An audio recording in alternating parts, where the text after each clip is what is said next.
আক্তার ভাই, আপনাকে দিয়ে আমি প্রথম আলোচনাটা শুরু করি। আহ, ডিম আগে না মুরগি আগে, সাবজেক্ট এরকম হয়। এখন আপনি কি বাংলাদেশের বর্তমান শাসন ব্যবস্থা, একটা গণতান্ত্রিক পন্থা একটা নির্বাচন হয়েছে, আমিও মনে করি আমার প্রধানমন্ত্রীর নাম তারেক রহমান। আমার আমার আমার এক্ষেত্রে আমার কোনো বিতর্ক নাই, এটা নিয়ে আমি বিতর্ক করছি না। কারণ একটা দেশের প্রধানমন্ত্রী one at a time. So এই মুহূর্তে বিএনপি সরকার চালাচ্ছে, আমি ধরে নিলাম Tarek Rahman. What is the difference between between the tenor of Hatina Sheikh এবং Tarek Rahman? What is the difference? ধন্যবাদ মিল্টন ভাই, আপনার এই বহুল আলোচিত বহুল প্রচারিত অনুষ্ঠানে আমাকে নিমন্ত্রণ দাওয়াত করার জন্য। প্রথমে আমি সালাম দিলাম, আসসালামু আলাইকুম। আপনার দর্শক শ্রোতাদেরকে সালাম জানাই, আসসালামু আলাইকুম। যে যেখানে আছেন ভালো থাকবেন, সুখে থাকবেন, শান্তিতে থাকবেন। আমার ফেলো বন্ধু ব্রিগেডিয়ার জিয়া, তাকেও আমার সালাম, ভালো থাকবেন, সুন্দর থাকবেন। আপনার প্রশ্নটার 3টা অংশে আমি জবাব দেব, যদি আপনি আমাকে কাইন্ডলি সময় দেন। প্রথম কথা, জুলাই বিপ্লবের আগে যে কোটা বিরোধী আন্দোলন হয়েছিল, আমি সেটা প্রকাশ্যে বিরোধিতা করেছি। কারণ একজন মুক্তিযোদ্ধা হিসাবে আমি মুক্তিযোদ্ধার কোটা বিলুপ্তির আন্দোলনের সঙ্গে একমত হতে পারি না। আমারটা লেজিটিমেট কিনা, আমারটা ন্যায্য কিনা, তার চেয়ে বড় কথা হলো আমার দায়বদ্ধতা আছে আমার মুক্তিযোদ্ধাদের প্রতি।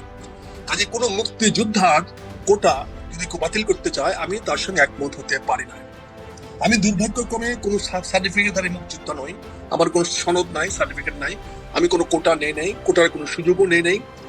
এবং even brigadier Ziaul bear me out 2 years seniority দেওয়া হয়েছিল আর্মিতে, তারও বেনিফিশিয়ারি আমি নই। কারণ ওইটা সুযোগ নেওয়ার অবস্থা হয় নাই। আমি মেজর হিসাবে চাকরি থেকে ইস্তফা দিয়ে চলে আসছি। না আসলে হয়তো 2 ইয়ার্স বেনিফিট আমার গায়ের উপর চেপে যেত, হয়তো তার বেনিফিট আমি পরবর্তীতে, কারণ আমি মেজর পর্যন্ত প্রমোশন হইতে আমার 2 ইয়ার্স সিনিয়রিটির প্রয়োজন পড়ে নাই। হয়তো 2 বছর আগে লেফটেন্যান্ট কর্নেল হওয়ার জন্য হয়তো প্রয়োজন পড়তে পারতো, কারণ ওইটা একটা সময় ছিল, কিন্তু আমি নিইনি। তারপরে আমি বলছি, আমি কোন অবস্থাতেই মুক্তিযোদ্ধার কোটা বিরোধী আন্দোলনকে সমর্থন করি নাই। এটা তৎকালীন টেলিভিশনে প্রকাশ্যে আমি বলেছি এবং আন্দোলনের সময় বলেছি। আমার সঙ্গে অনেকে বিতর্ক।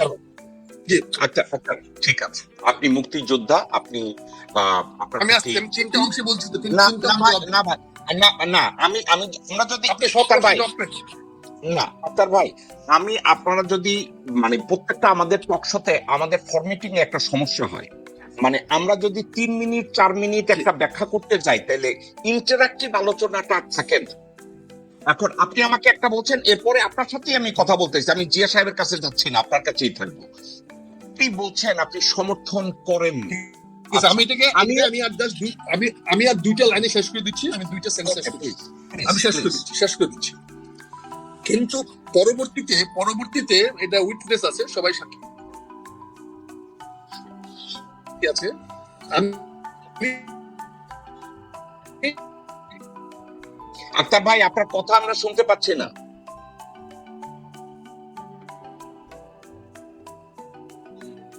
সেই আন্দোলনের পরে আমি তখন আহ্বান জানিয়েছিলাম, সেটাতে আছি।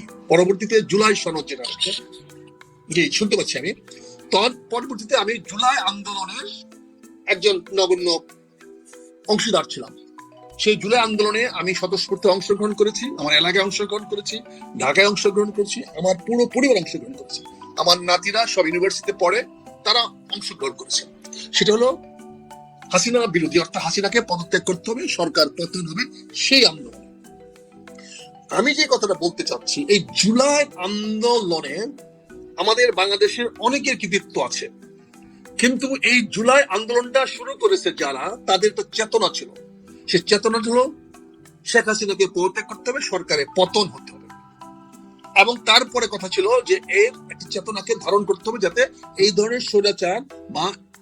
আক্তার ভাই, আপনি আমার প্রশ্নের মধ্যে নাই, আপনি টোটালি, আমি ইতিহাস নিয়ে কথা বলছি, আপনি পদার্থবিদ্যা চলে গেছেন। আমি আসতেছি। ফলে আমি জুলাই সনদকে যারা অস্বীকার করতে চায়, জুলাই সনদের বাইরে যারা যেতে চায়, আমি তাদের সঙ্গে নাই।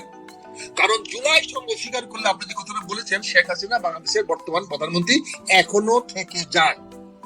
কারণ জুলাই সনদকে আমরা যাই কিছু বলি, অভ্যুত্থান বলি, বিপ্লব বলি, জুলাই অভ্যুত্থান বলি, বিপ্লব বলি, এই ঘটনাটি যদি না ঘটতো তাহলে আজকেও বাংলাদেশের মাটিতে প্রধানমন্ত্রী থাকতেন শেখ হাসিনা। এবং এই বর্তমান সংবিধান অনুযায়ী, যেই সংবিধান অনুযায়ী বিএনপি দাবি করছে তারা একটি সাংবিধানিক সরকার, কিন্তু জুলাই বিপ্লব না হলে এই সংবিধানে শূন্যতা সৃষ্টি হতো না, এই নির্বাচনের পটভূমিকা তৈরি হতো না, এই নির্বাচনে বাধ্যবাধকতা তৈরি হতো না, শেখ হাসিনার পদত্যাগ করা বা দেশ থেকে চলে যাওয়ার অবস্থা সৃষ্টি হতো না। তার মানে এখনো শেখ হাসিনা বাংলাদেশের প্রধানমন্ত্রী থেকে যেতেন। জুলাই বিপ্লব না হলে এই সরকার আজকে ক্ষমতা আসতে পারতো না। অতএব জুলাই বিপ্লবকে অস্বীকার করলে বর্তমান সরকার সম্পূর্ণভাবে অসাংবিধানিক, অবৈধ হয়ে যায়। বর্তমান সংসদ অবৈধ হয়ে যায়। বর্তমান সরকারের সকল কার্যক্রম অসাংবিধানিক এবং অন্যায় হয়ে যায়, অপরাধ হয়ে যায়। এইগুলো সম্ভব হয়েছে ডক্টর ইউনূস বিপ্লবের সঙ্গে, জুলাই বিপ্লবের সঙ্গে প্রথমে বিশ্বাসঘাতকতা করার জন্য। তিনি জুলাই বিপ্লব উত্তর বিপ্লবী সরকার গঠন না করে সংবিধানের মাধ্যমে একটা জগা খিচুড়ি সরকার গঠন করে তিনি প্রথমে বিপ্লবীদের পিঠে ছুরিকাঘাত করেছেন, বিশ্বাসঘাতকতা করেছেন, আস্থা ভঙ্গ করেছেন, বেইমানি করেছেন। সে আস্থা ভঙ্গ বেইমানির কারণে আজকে এই নতুন একটি অদ্ভুত সরকার উদ্ভব হয়েছে। আজকে যে সরকার সাংবিধানিক সরকার বলে দাবি করছে, বড়াই করছে, আমি এর তীব্র প্রতিবাদ করছি।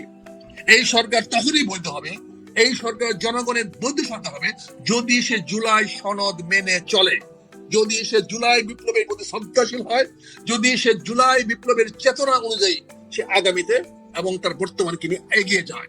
এ না হলে আমি আপনার মতো বলবো যে এখনো বাংলাদেশের বৈধ প্রধানমন্ত্রী, আমাদের বিদ্যমান সংবিধান অনুযায়ী প্রধানমন্ত্রী, যেভাবে চুপ্পু এখনো রাষ্ট্রপতি, যেভাবে এখনো বাংলাদেশ সেনাবাহিনীর প্রধান যারা ওয়াকারুজ্জামান সেনা প্রধান, সে একইভাবে শেখ হাসিনা এখনো বাংলাদেশের প্রধানমন্ত্রী। এটাতে আমার প্রতি আপনার অসন্তুষ্ট হতে পারেন, আমার প্রতি আপনারা অসন্তুষ্ট না, মোটেই আমরা আমাদেরকে জেল জুলুম নির্যাতন নিয়ে আসতে পারেন, কিন্তু বাস্তবতা হলো জুলাই সনদকে অস্বীকার করলে শেখ হাসিনা বাংলাদেশের সাংবিধানিক প্রধানমন্ত্রী। ওকে ভাই, ঠিক আছে। আপনি প্রথম পর্যায়ে আসলে আক্তার ভাই, এবার আমি আর আপনি একটু ইন্টারঅ্যাক্টিভ আলোচনা করি।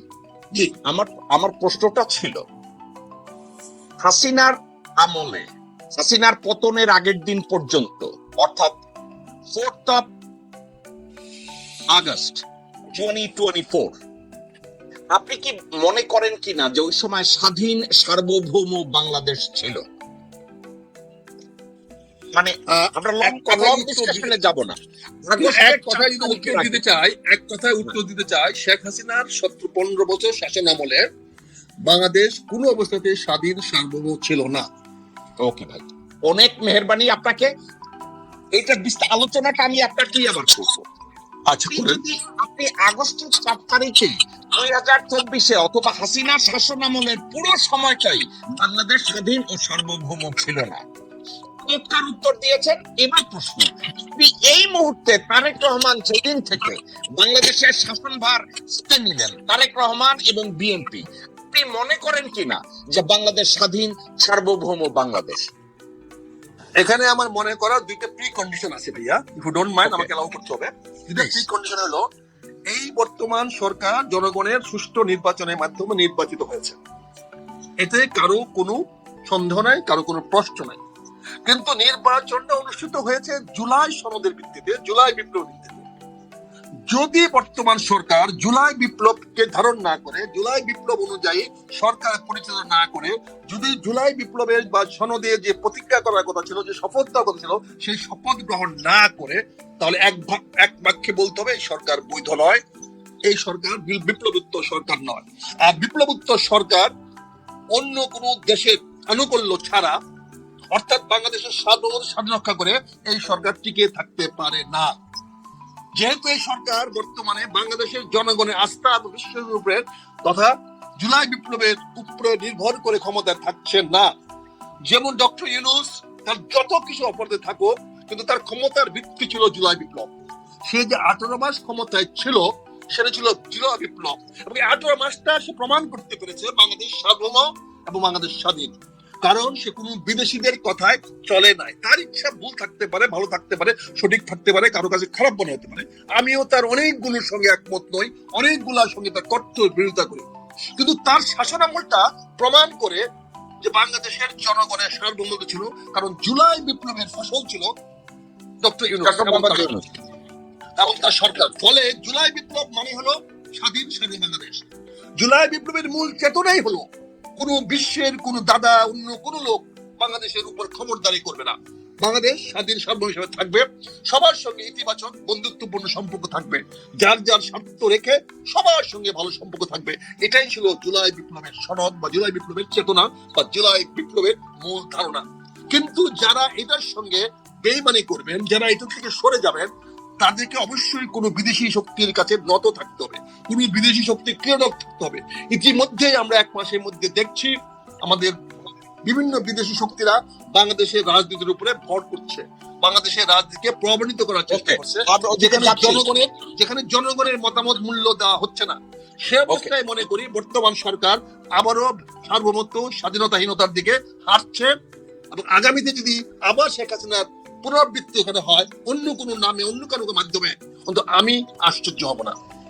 ওকে, মেজর আক্তার, আপনি চমৎকার বলেছেন। আমি আপনার কাছে আসবো, আপনার এটার উপরে আমার ফলোআপ কোশ্চেন আছে, কিন্তু তার আগে আমি ব্রিগেডিয়ার জিয়া আপনার কাছে আমি একটা জিনিস জানতে চাচ্ছি।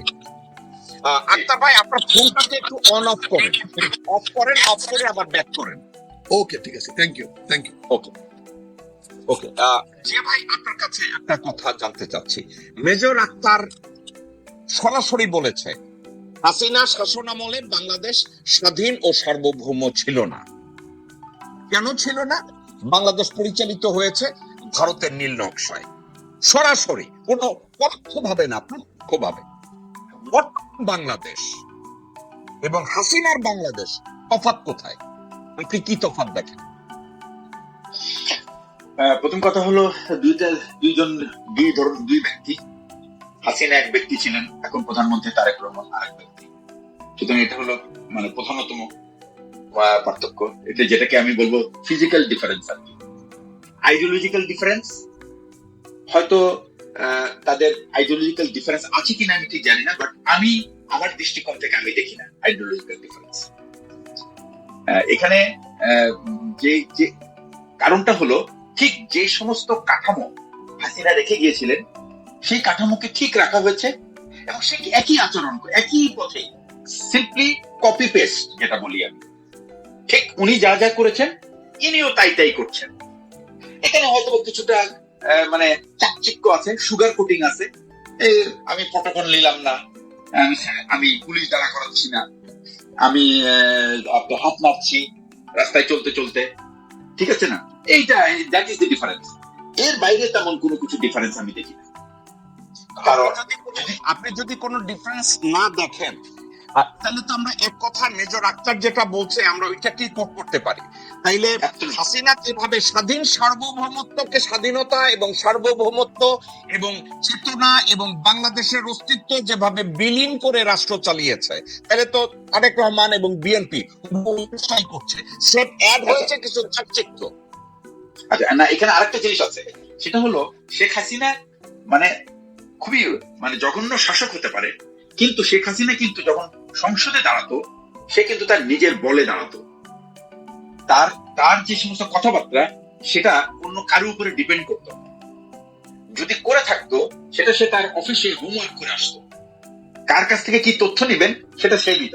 কিন্তু এখন দেখা যাচ্ছে সংসদে কিন্তু আমাদের সংসদ নেতা যিনি, তার কিন্তু ভূমিকা নেই, সে হয়ে গেছে একটা।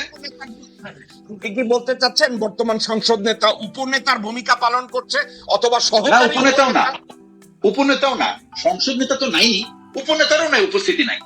সেখানে আরেকজন ব্যক্তি প্রমিনেন্স পেয়েছে এবং সেই সবার ভূমিকা পালন করছে। সেও উপনেতা, সেও সংসদ নেতা, কিন্তু তার নিজের যে কাজ সেটার মধ্যে কিন্তু সে নাই, ওইটার মধ্যে সে ব্যস্ত না।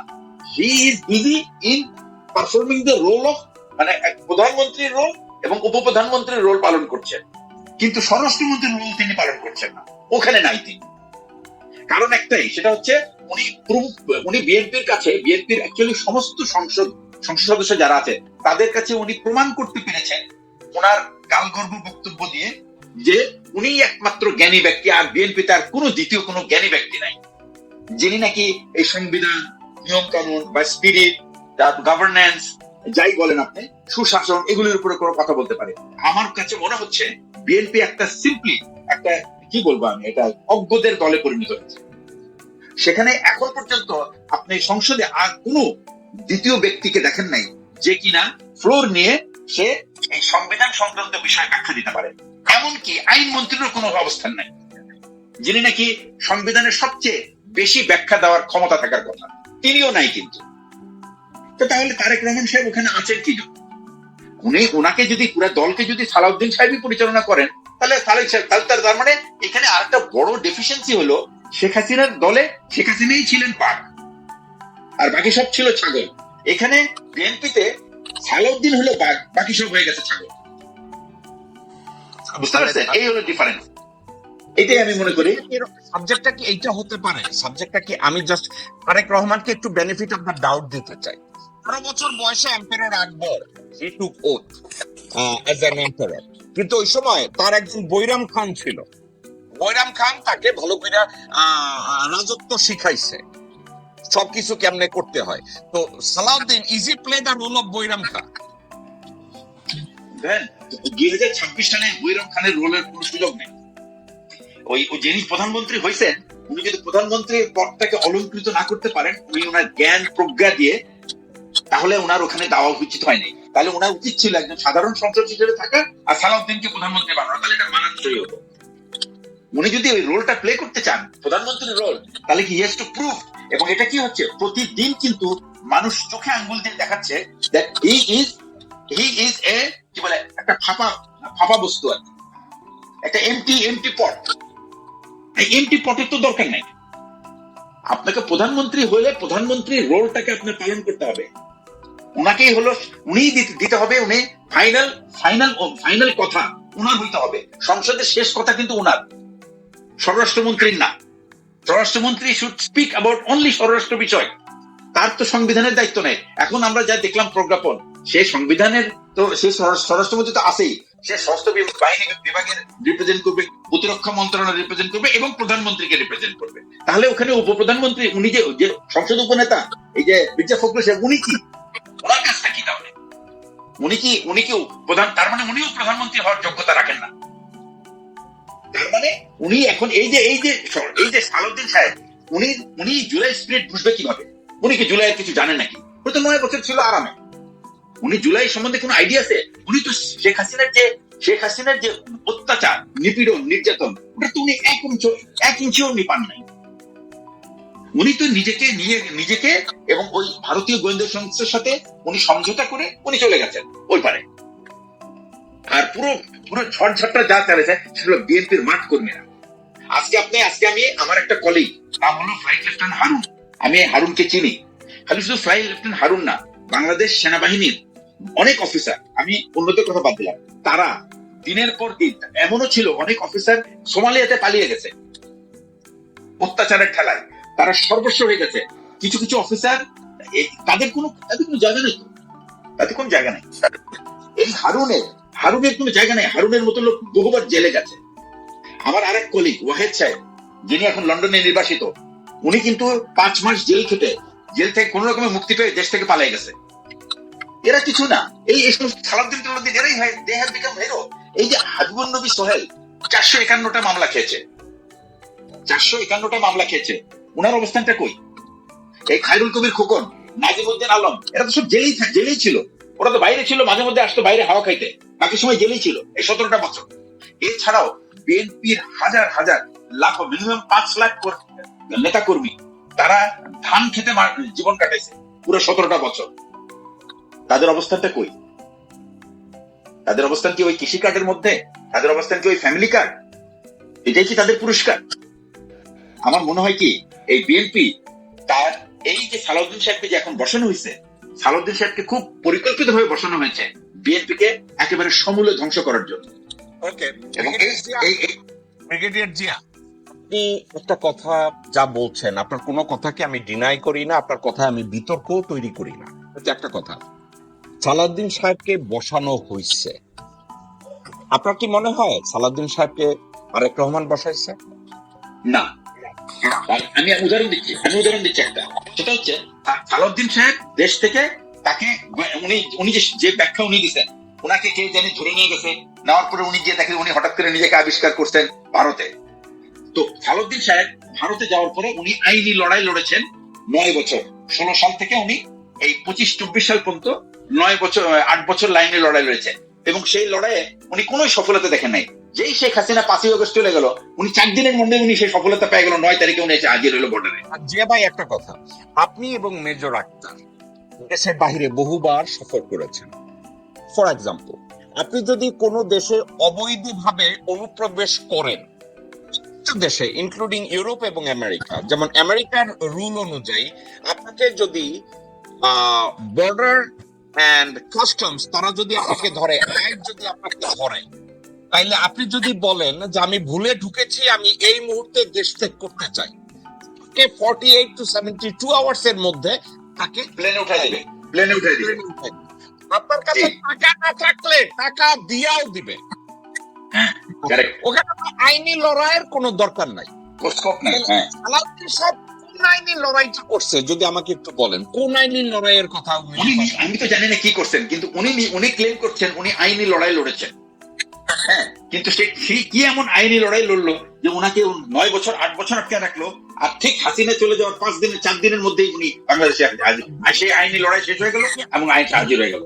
ব্রিগেডিয়ার জিয়া এবং মেজর আক্তার, আপনারা দুইজনে যদি বেয়াদবি না নেন, আমি সালাউদ্দিন কাদের চৌধুরীর একটা শব্দ উচ্চারণ করতে চাই, যে আমার যে নেতৃত্ব এবং গভর্নিং এর সবক বলা হচ্ছে, আমি তো চূর্ণ হইয়া গেলাম। মানে আমার কথা না ভাই, এটা সালাউদ্দিন কাদের চৌধুরী কইছে। এখন এই সালাউদ্দিন নামের, আমি ওনাকে, নামটা অনেক বড় তো আমি অনেক সময় সংক্ষেপে ডাকি, ওনার নাম হচ্ছে সাউয়া, সালাউদ্দিন আহমেদ। তো এত বড় নাম না নিয়ে, এত সম্মানী মানুষ, আমি একটু সংক্ষেপে ডাকি সাউয়া। সাউয়া বলছে আইনি লড়াই করছে ইন্ডিয়াতে।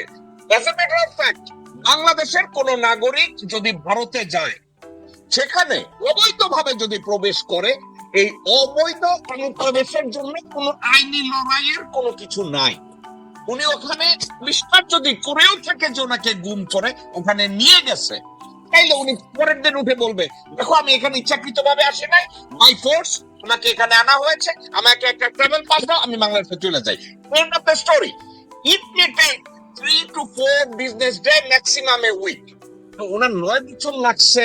সাবজেক্টটা এটা হইলো না যে হাসিনা শেখ 6 বছর রয় ট্রেনিং নিছে 77 সাল থেকে 81 পর্যন্ত, 76 থেকে 75 থেকে 81। সালাউদ্দিন কি ঠিক একই কাজটা